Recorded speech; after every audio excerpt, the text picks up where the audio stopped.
जौनपुर, सच दिखाने की हिम्मत दहाड़ न्यूज पर। नमस्कार, मैं कपिल देव सिंह, आप देख रहे हैं आपका अपना चैनल दहाड़ न्यूज जौनपुर, सच दिखाने की हिम्मत। लब जिहाद के आगे संविधान हुआ नतमस्तक। एक 16 साल की बेटी साक्षी को मोहम्मद साहिल ने चाकुओं से गोद गोद कर हत्या कर दी। 30-35 बार चाकुओं से वार करने के बाद भी जब उसका मन नहीं भरा तो पत्थर से वार करके उसके सर को कुचल दिया। पत्थर, ये वही लोग हैं जो पहले पत्थरबाजी करते थे, आज लोगों के सर कुचल रहे हैं। ध्यान दीजिएगा कि ये वही लोग हैं जो पहले पत्थरबाजी करते थे, आज लोगों का सर कुचल रहे हैं। और इस हत्या के बाद जो हमेशा से होता आया है, ट्विटर पर ट्रेंडिंग हो जाना, जस्टिस फॉर साक्षी। बहुत सारे लोगों ने फेसबुक पर यह लिखकर शेयर कर दिया, साक्षी को न्याय दो। कैंडल मार्च निकाला गया, उसमें मांग की गई कि साक्षी के हत्यारों को फांसी होना चाहिए। नेताओं के भी बयान आने लगे। बहुत सारे लोग ऐसे हैं जो हिंदुओं के बहुत बड़े हितैषी हैं, उनका भी बयान आने लगा है। और हमेशा से ऐसा ही होता आ रहा है, पिछले 75 सालों में ऐसा ही होता आ रहा है। हत्या होती है, कैंडल मार्च निकलता है, बयान आता है, निंदा होती है, तू मैं होता है, आरोप प्रत्यारोप लगते हैं, नूरा कुश्ती होती है, लेकिन जो काम होना है वो नहीं होता। मैं ये पूछ रहा हूं कि क्यों चीन में किसी साक्षी की हत्या नहीं होती, सिंगापुर में कोई साहिल आकर किसी साक्षी को क्यों नहीं मार देता, कोरिया में किसी साहिल की क्यों हिम्मत नहीं पड़ती कि किसी एक साक्षी को मार दे, ये भारत में ही क्यों मोहम्मद साहिल किसी साक्षी को मार देता है? जानते हैं क्यों? क्योंकि हमारी कानून व्यवस्था एकदम घटिया है, शिक्षा व्यवस्था एकदम घटिया है। जब तक ये अल्पसंख्यक बहुसंख्यक का खेल खत्म नहीं होगा, तब तक मोहम्मद साहिल नाम का हर दिन किसी न किसी साक्षी को ऐसे ही मारता रहेगा। जब तक इस देश में मदरसा स्कूल बंद नहीं होगा, समान शिक्षा लागू नहीं होगी, तब तक मोहम्मद साहिल साक्षी को मारता रहेगा। जब तक इस देश के सारे पर्सनल लॉ खत्म नहीं होंगे, सबके लिए एक समान नागरिक संस्था नहीं बनेगी, तब तक कोई न कोई एक साहिल किसी न किसी एक साक्षी को मारता रहेगा।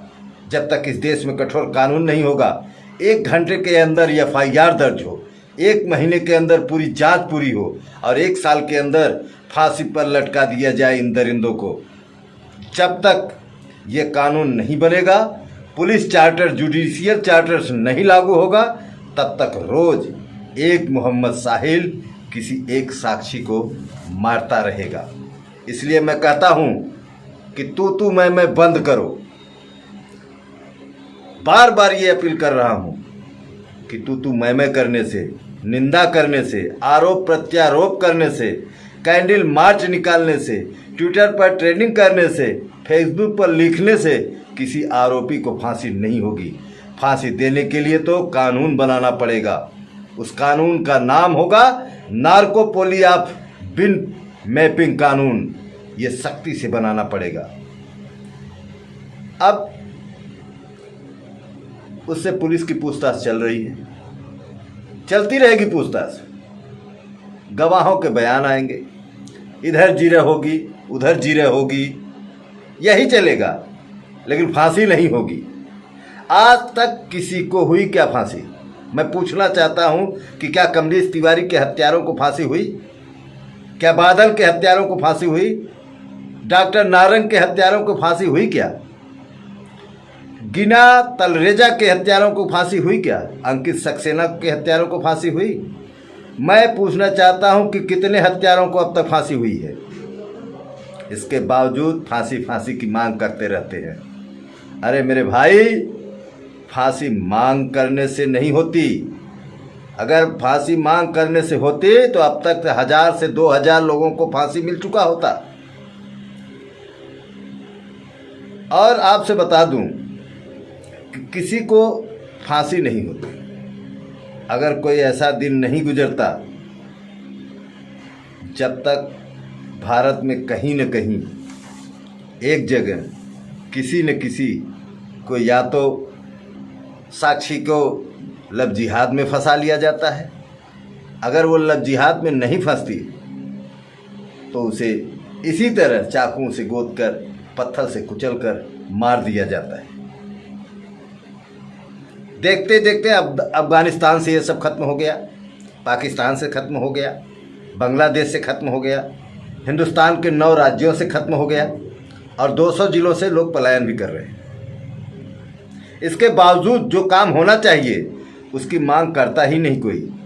टीवी में डिबेट तो आप हमेशा देखते होंगे, लेकिन कभी इस बात पर चर्चा होते हुए आपने सुना क्या कि जिहाद का समाधान क्या है?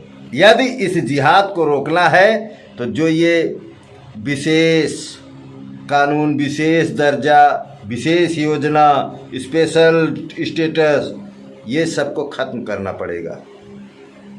ये जो अल्पसंख्यक बहुसंख्यकवाद का खेल चल रहा है इसको खत्म करना पड़ेगा। मदरसा स्कूल को बंद करना पड़ेगा। गोकुल शिक्षा, वैदिक शिक्षा लागू करना पड़ेगा, जिससे क्या पढ़ना है, क्या सीखना है, क्या देखना है, क्या खाना है, इस सब चीज़ का भाव बच्चे के अंदर बचपन से ही भरना पड़ेगा। ये पर्सनल लॉ खत्म करके समान नागरिकता लागू करना पड़ेगा, तब जाकर सबके बीच प्रेम बढ़ेगा, तब जाकर साक्षी बचेगी। ऐसे नहीं बचेगी बतौलेबाजी या भाषणबाजी से।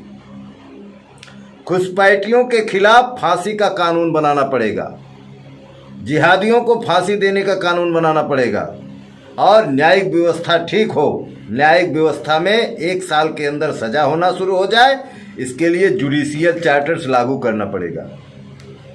मेरा आप लोगों से ये हाथ जोड़कर निवेदन है कि इस वीडियो को घर घर तक पहुंचाएं।